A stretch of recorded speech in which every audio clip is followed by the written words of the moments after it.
dived into a box and I was like, pick this out. I guess this is gonna be today. Are you just moving in Charlotte, or are you? Yeah, I'm just moving in Charlotte. Yeah. So yeah, not. Where are you moving to? I'm just moving to Mecklenburg County. Yeah, so I just moving, but yeah, I have to like get a. It's gonna be a whole process. I have to get like a storage unit for some of my stuff, and some of my stuff's going to a different location. It's just. I just think Kevin get rid of all of that. I I was like, my stuff is way nicer than yours. So yeah. We're only go to WeTransfer.com. Wow, his lease isn't up until October. Love that. That's a good one. That's a good one to have. Hoping to get back to like South End, South Charlotte after business is up. oh snaps. Yeah, I guess if you don't Yeah, have so tax. 2 moves, and then we're hoping we can get a 2-bedroom. So we want to like get rid of any like. You want a 2-bedroom in South End? Yeah, we're hoping we're gonna be able to. Oh man. Hopefully it's But- fixed by Monday. You're gonna pay a pretty penny for that. Last 3 weeks. There's actually like it's split Especially between with, 2 like, big people. teenagers. It's not terrible. I mean, it's pretty much what we're paying now, but we'll have more space. So Can you it's actually break not that too down? bad. But we're No, looking. I just We gotta don't think write, we're gonna make furniture until I know for sure. So Generally, Just to look live. It's a holiday. have you been doing headlines then? sometimes. Like, yeah, it's like, don't get rid of furniture right now unless you post that at $5,000. Yeah, absolutely. And yeah, That I remember because that was a big and even like it's so We stopped caring about the 10 temporarily, So. and we were just re-airing the 7 and 10. So they decided this allows us to focus on the 11. So we have to have everything in by 9. Yeah, I'm always like, I don't know, like I wouldn't say how hard it is. For dayside, everything has to be in by 9. I think it's Around, like, when you move, even if you don't have a lot, you and that's feel like you have a like, lot. why do I have all this stuff? But it's things They like can't do gross. It videos doesn't make unless sense to there's a like sign donate that gross has away. I for should a while just keep that it, but I'm like, why do I have so to box random. it? It's just really not sense. She's stuck in traffic. Oh, that's fine. I just want to make sure we had like. I think he said like minutes away. That's fine. I just want to make sure we had like we weren't in the wrong spot or something. Or no. What else you guys covering today? Anything good? I honestly don't Definitely in the right spot because they think so, yes. Brought their own stand set up and the mall podium box. and everything. They bought their mall box too. Yeah, they just We don't have a lot of people working in it. No. Yeah. Verifying something. Sent Dave Faraday to Rockingham County. Oh my god. Facts. It was a 2-hour drive, but he kind of volunteered. Oh, I just assumed we were not Well, sending so it. here's, either pick up your AFP or I the life from It was It's actually five fine. people Yeah. rafting on the Dan River, and their tubes I came can put the undone, drone up while and they you're- went over the two diggers while you're right. dam. So 3 have Three died, died, and 2 two are were- missing. I don't, I mean, Short. But I was like, I don't think I've been rafting on that, but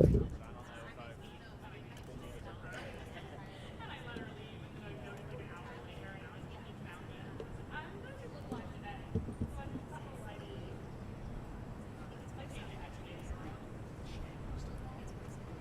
Won't be a long one.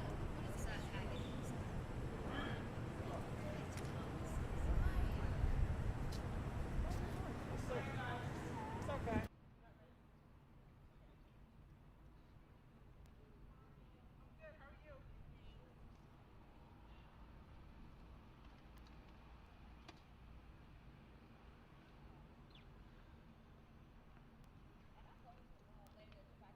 Hey, Chris. Good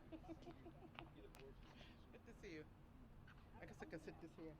I'm not superstitious, so.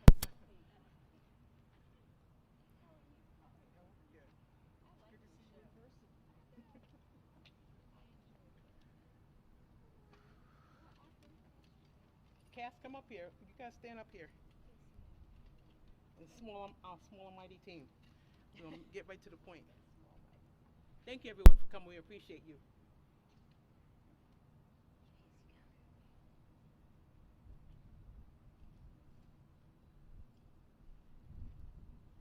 Whew. Brian, you ready yet?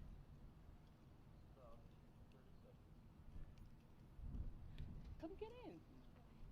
What?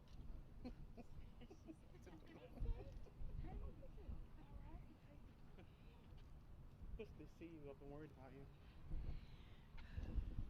Hi, Corinne. Hi, love. We're all good. Okay. Good afternoon, everyone. Thank you for being here. We're standing before you today to speak to you about two particular things, and they are intersectional. What happened this week and what happened 2 years ago with Latta Plantation really touched each and every person in this county, but more importantly, every black person. So let me start with this. The Charlotte Mecklenburg NAACP sent a letter directly to Latta Plantation, hoping to have a conversation about the harms of having any program that elevated Confederate soldiers. We're not talking about Union soldiers, we're talking about Confederate soldiers. More importantly, hearing the stories and complaints that we received, that young people, African American people, were asked to go into the field or pretend to be picking cotton, and to use a script thanking massa. We're not playing those games in 2021 or any other time. And so my letter was not respected, and the letter was then sent to the county manager and all of the county commissioners. We are happy that the county responded swiftly, but we must go further. Here's the key. We understand that our history must be told. Black history has been eradicated and erased throughout the educational system. So we want story told, but we want our story told through black eyes, through our ancestors' eyes. Because our responsibility is to continue to keep all of those things alive. Very similar to the Holocaust. Yet 7 million Jews killed in Germany. 7 million. But we had hundreds of millions of black people killed, even to the point that we don't know how many. And if you've ever gone to the museum of the Holocaust, you see the shoes of those who were taken into the gas chambers. But guess what? Black people didn't even get that dignity. We don't have any evidence of their lives, the beautiful lives that lived on this earth, and how black people build the buildings in this country. Blood, sweat, and tears of every building you can think of in this country. And so when I think about the Confederate, I think of hate, I think of hurt, I think of division. When I talk about black elevation, what I talk about is the necessity of this country first publicly apologizing to black people as a whole, and then finding ways to elevate our conversation. There's no way people can tell me that it's important for you to tell their story, but not ours. Now, the key thing about this is most Confederate soldiers were forced to be part of that war. It's not as if they said, well, you know, listen, I'm gonna fight to be a slave and stay to be a slave. That's not what happened. Let's be honest about what's going on here. We're talking about people who have been enslaved for centuries. And then even after 1865, here we are today, still talking about this. Now, the intersection is we're about to celebrate Juneteenth. The emancipation of black people, black enslaved people. But let's remember, Juneteenth came 2 years after we were actually supposedly emancipated. Because the history is constantly and continuously eradicated and hidden. Even in 2021, you have white senators attempting to remove any evidence of slavery from the textbooks, any conversation about black harm. And black people are being hurt every single day. My last comment before others speak is that you have black people, people of color, who I call Negroes, openly call them Negroes, who still think it's okay to support white supremacy. It is not. White supremacy not only hurts black people, but everyone in this country. If we're not walking in the foundation of love, which means embracing and including all people, that is called hate. And there's no people who've been hurt by every group of people except black people. There's not one ethnicity in this country who has not done harm to black people. Not one. Even of the people of color. And will not be tolerated now or ever. I give you now my sister, Cass Otley. Good afternoon, everyone. We're having a protest tomorrow. Initially, it was planned when the event was still being planned, And we're still going forward with this protest for several reasons. First of all, there's been no type of apology as if you could apologize for what was done. Also, on top of that, we want to ensure that whatever company, entity that is taking over Latta Plantation has black people on their board, predominantly black. We want black voices and black people at the table to talk about what happened to our people. We also want to make sure that there's some type of oversight so this does not happen again. Because as my sister Corinne mentioned, back in 2009, we had a school trip that came out to Latta Plantation where Mr. Campbell, the same gentleman that is the director of this event, who happens to be, as he put it, American and of African descent, chose out of a bunch of school children to only pick black children to dress up as slaves and thought it was appropriate for them to, I guess, reenact being field hands and picking cotton. Back in 2009, letters and phone calls were made. Apparently, that did not work. So here we are in 2021, and we are here to let it know that we will not tolerate, one, our history being rewritten, the master and his side of the story being glorified. And as my sister said, if this was a Holocaust museum and anyone tried to glorify the side of the Nazis, this would swiftly be shut down. So we'll be out at Latta Plantation tomorrow at 3 o'clock. We'll be out there with all of the people united in truth and ending white supremacy and upholding the truth about what really happened to black and brown people in this country and continue to happen. Thank you. Thank you, Cass. I give you now Lucille Puckett. Hello, everyone. My name is, again, Lucille Puckett, and I'm the second vice of the NAACP, but also a community activist out here, just advocating on behalf of all of our African American people. This one, when I first heard about it coming from a slave owner's perspective, I just thought, like, really, what in the world is really going on? What is this world really coming to? And to be promoted on the county premises, I just want to commend the county commissioners at this time. You know, they said they have the phrase "better late than never." Like my sister Corinne Mack said, you know, this has been going on for years, but finally for them to be able to take a stand and say no more. You know, we as black and brown people are tired of, you know, the stories being told, you know, at our cost. Because, you know, we have to relive those memories. Even though I can say that, you know, I wasn't a slave and I wasn't, you know, old enough to know what my ancestors went through, I still walk the walk and live, you know, on those that past history.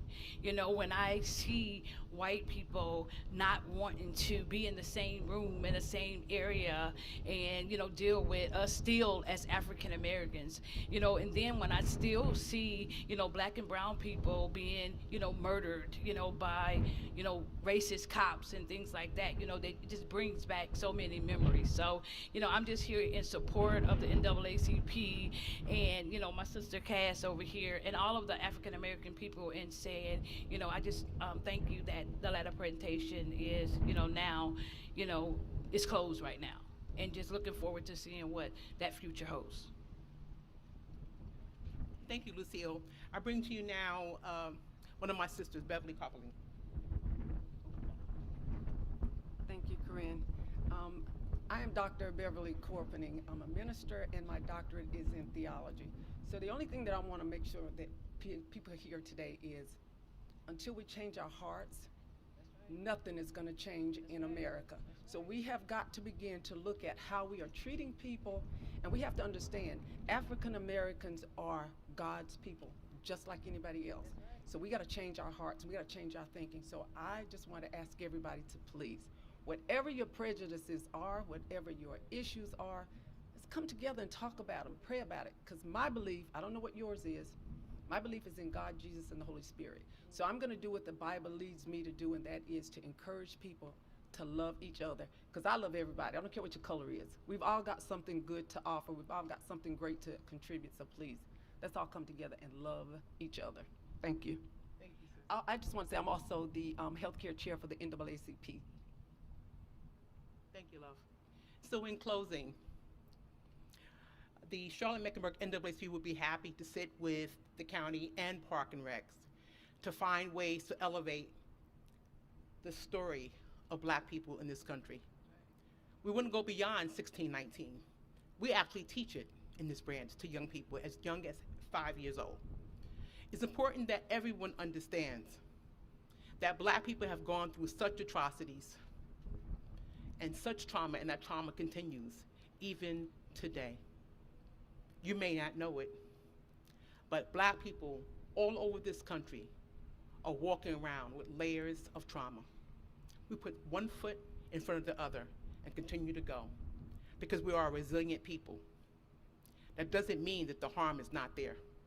So I thank you for your time. God bless you. Any questions? Ms. Mack, what would you like to see the county do with the Latta Plantation next? They're kind of looking at all options right now, maybe finding a new third party, possibly even re-examining the space. I know, Cass, you kind of touched on this. You want to see Black people at the table in these discussions, but what's your vision for the city? Well, first of all, I need to go out to look at the space. But I know that there is definitely a need for Black incarcerated people who are returning citizens to have a place. And I would love to see that used to elevate those people, the people with the worst harms and the greatest barriers. I would love to see something happen there that would benefit those people. I haven't yet put everything down in terms of the actual plan, but that's the thing that I'm thinking about. Because I want you to think about this. Every time a Black man or woman is incarcerated, that family, the entire family is incarcerated as well emotionally. And sometimes the entire community is. When you think about poverty in this country, it's Black and brown people that you think about, right? And so in my mind, why not utilize this particular land to do something that is really going to affect equity, truly affect equity? Lastly, there is so much happening in Mecklenburg County, and most of it excludes Black people. We know almost every one of you have been involved with the tent city and how many people were homeless.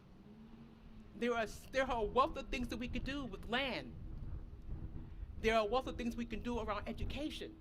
And I think we need to incorporate those too, but once again, it must come from a Black experience and a Black perspective. If we're not, it's just simply rooted in white supremacy. Anyone else? You mentioned that someone mentioned that there wasn't an apology. What would an apology from the people who hosted that and made this event, what would that mean to you guys? It's an acknowledgement. You know, in reconciliation, there has to be first acknowledgement of wrongdoing. When a person has the inability to apologize, it means that they're either one, not sorry, or number two, they don't even realize their implicit bias. And implicit bias is not just in white folks. Black people have bias as well. So we're trying to figure out ways to begin to have a conversation with folks in love so that people realize the things that you're doing is more harm than good. You may think it's doing good, but I'm here to tell you that you are not doing good. I don't care if you're a historic scholar, goody for you, but clearly you don't know my ancestors' history. I do. And as an almost 64-year-old Black woman who's been in activism for 46 years, nobody can tell me that it's okay for you to do a reenactment of Confederate soldiers. Nobody can tell me that's okay, because it's not. Well, yeah. The other thing, you talked about the Whitney Plantation, Cass, but I want you to go even further than that. Go to the Legacy Museum. Every person needs to go to Mobile, Alabama, to the Legacy Museum. That really goes into the root of enslavement of our people. And I promise you, when you walk on that ground, it is hollow ground. I began to weep right away. I felt the spirits of my ancestors. And it tells the full story, including the Confederate soldiers. But it's telling it in a way that's dignified. It is still coming from the Black perspective, the enslaved perspective. Because who tells our stories? White supremacists tell their story all the time. Most news are speaking from white supremacy and don't even realize it. And it's okay. We'll all learn together. But this group and others who couldn't be here today, we're sick and tired of being sick and tired. We truly are.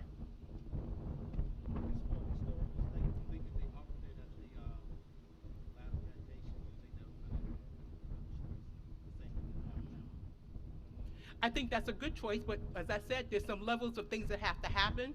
It's not just simply having that land being offered as a historic place, because it is a historic landmark. It really is. But we need to do some things that is going to help educate folks. Look, most people in this city right now that I spoke to, over the course of the last 4 months, didn't even know about Tulsa, Oklahoma. They didn't even know. That's only one sliver of our history. One. There's so many stories. The Lane massacres, there's so many other massacres of black people that people don't even know about. We're here to help. Because when you understand the level of harm done to black people, you know that this act, or this potential act, would have done, irreparable harm. We have to just stop. Stop and think about who we are harming. We have to stop. That's what love does. Love says something is much bigger than myself. Yes, love.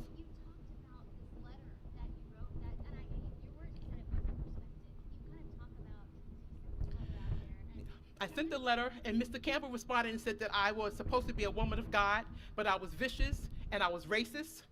That's what he said to me. I don't know this man from a can of paint.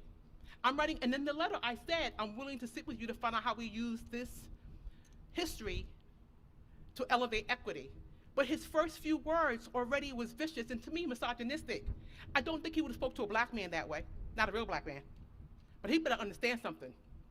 I wear pants like any other man wears pants, and trust me when I tell you, I got the backbone of any man that you ever would know. I'm not scared of no cat, monkey, dog, rabbit, or anything else. Don't play with me. This is about black people. 46 years of my life have been given, sacrificed to make sure that black people are taken care of. Respect me as a black woman, black sir. You don't speak to any woman that way, especially another black person. You do not. So you told me right there who you were, up here and in here. You told me who you were. This is not about, listen, you got a 501c3 to do this work. So you're getting money to do this work. God bless you. But what you're not going to do is utilize whatever you're doing to continue to harm black people. You're not gonna do that. You can come here, even coming here in your Confederate uniform is disrespectful. I feel disrespected, okay? Because what you're telling me, in the country where you had a war and you lost the war, it's okay to still wear that foolish uniform. You lost, and quite frankly, it's considered treason in my mind. You lost the war. There shouldn't be any Confederate flags flying, and you surely shouldn't be wearing no uniform around here. Get your mind right, or I'll help you get it right. I'm sick of this. Stop hurting black people. That's it. Stop hurting black people. It's that simple. Even the comments Listen, made afterwards. it tells you where they're coming from. It's rooted in white supremacy. That's what it's rooted in. And I'm angry. As James Baldwin said, to be relatively conscious in this country is to be angry daily. The difference is I'm angry and not sinning. I'm not cussing folk out. But in my mind, the little one, the bad angel saying, cuss them, tell them off. I'm not, because I have been saved too long to go to hell now. But I am sick and tired of black people being harmed in this city. This is a city we all live in. We all pay taxes here. Our responsibility is to elevate one another and to love one another and to edify one another. And the way you do that is having positive communication. The disrespect, we're not tolerating it from anybody. And it sounds like this is just the latest in what has been kind of a consistent, with this plantation specific event. And so now you're done. Let's change the path that it was going and make it the right way. Is that fair to say? Well, I mean, I think you're simplifying it, but the fact is, the history has to be told. It's a small part of the history. Let black people tell the history. Thank you. Let black people tell the history. And again, for a white man to come here in a little uniform, a little Confederate uniform, tell me where your head is at. You have no respect for black people whatsoever. You and your Negroes and whoever else you're working with. You have no respect.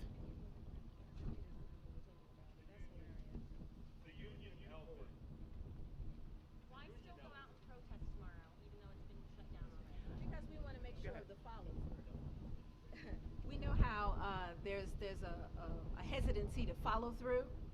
So we're coming out to protest in numbers to let them know that not only are we still upset about the situation, we're going to make sure that there's a follow through because we're not letting this go. That's why. I have to apologize. He said it's a union. I don't know if it's a union or whatever, but you're still coming in this little get-up. You're still coming in your little get-up, okay? One coming looking like he's a slave and the other coming in the union. I don't care what it is. It's disrespectful.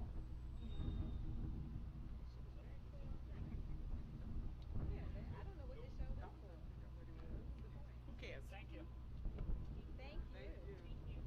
Pissed me off. You know how I It's get a down. stunt to pick up your press. They're trying to live off of your thunder.